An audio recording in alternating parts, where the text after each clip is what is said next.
اعوذ باللہ من الشیطان الرجیم، بسم اللہ الرحمن الرحیم۔ لاکھوں کروڑوں درود پاک نبی اکرم صلی اللہ علیہ وآلہ وسلم پر اور ان کی آل پر۔ دوستو، آج کی اس ویڈیو میں ہم آپ کو ٹائٹینک جہاز کے بارے میں کچھ معلومات دیں گے، لیکن حسب روایت آنے والے نئے دوستوں سے گزارش ہے کہ وہ ہمارے چینل کو سبسکرائب کریں، لائک کریں اور بیل آئیکن پر لازمی کلک کریں تاکہ آنے والی ویڈیو آپ تک ٹائم پر پہنچتی رہے۔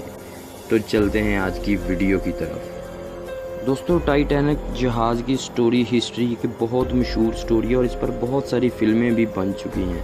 اس پر بننے والی اب تک کی سب سے جو مشہور فلم ہوئی ہے وہ 1994 میں بنی اور ایک اندازے کے مطابق اس جہاز کی ٹوٹل لاگت سے 3 گنا زیادہ خرچہ اس فلم پر آیا۔ اس جہاز کو یورپ کی 2 مشہور کمپنیاں دی ناگا اور مائک ہیمپ نے 1910 میں بنانا شروع کیا۔ اس جہاز پر اس وقت تقریباً $185 ملین کی لاگت آئی تھی۔ اس جہاز میں ہر قسم کی آزائش موجود تھی، جس میں football ground, shopping centre, night club اور ایک سوئمنگ پول بھی تھا۔ غرض یہ کہ ہر طرح کی سہولت موجود تھی، یوں لگتا تھا کہ ایک پورا شہر پانی پر چلتا ہوا جا رہا ہے۔ اس جہاز کی تعمیر تقریباً 27 ماہ یعنی کہ 2 سال اور 3 ماہ میں مکمل ہوئی۔ اس جہاز کی تعمیر میں تقریباً 3200 کے لگ بھگ انجینئرز اور مزدوروں نے حصہ لیا اور اس کو بناتے ہوئے تقریباً 16 لوگوں کی جان گئی تھی اور 230 کے قریب لوگ زخمی ہوئے تھے۔ یہ انسانی تاریخ کا ایک ایسا شاہکار تھا جس کا چرچا پوری دنیا میں ہوا تھا۔ اور اب آتے ہیں اس کے ڈوبنے کی طرف۔ دوستو، غرور اور تکبر اللہ تعالیٰ کو سخت ناپسند ہے۔ ہمیں ہر جگہ عاجزی کا مکمل حکم ملا ہے۔ اس جہاز کو بنانے والی کمپنیوں نے دعویٰ کیا تھا کہ یہ وہ چیز ہے کہ خدا بھی چاہے تو اسے نہیں ڈبو سکتا۔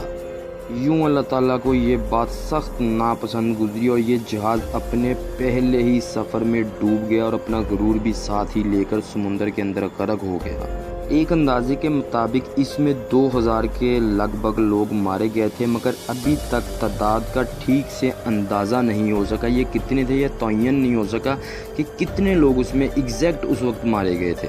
دوستو، اس جہاز کی بنیاد جنوری 1910 میں رکھی گئی تھی اور یہ تقریباً 1912 کے سٹارٹ میں مکمل ہو گیا تھا، لیکن جہاز کے تیار ہونے کے بعد اس کے ایک حصے میں آگ لگ گئی تھی جس نے سٹیل کو وہاں سے پگھلا دیا تھا اور یہ سٹیل آج کے دور کے سٹیل سے کہیں زیادہ کمزور تھا۔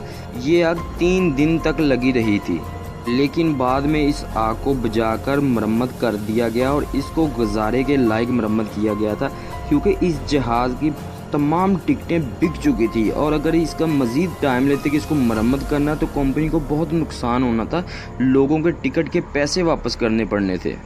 اسی لیے کمپنی نے اس چیز کو اگنور کر دیا۔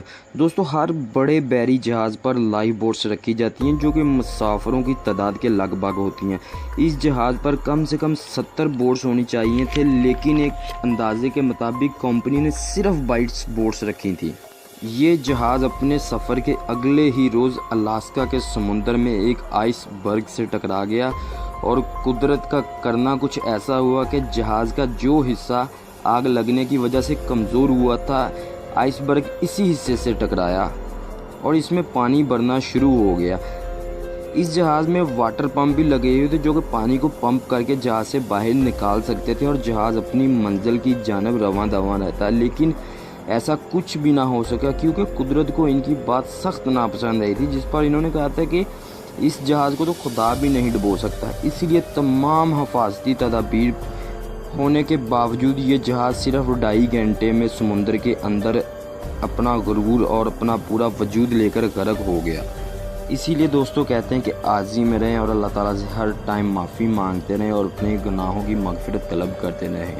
دوستو، آج کی یہ ویڈیو اگر آپ کو پسند آئی ہے تو اس کو لائک اور شیئر کر دیں اور ہمارے چینل کو سبسکرائب کر دیں۔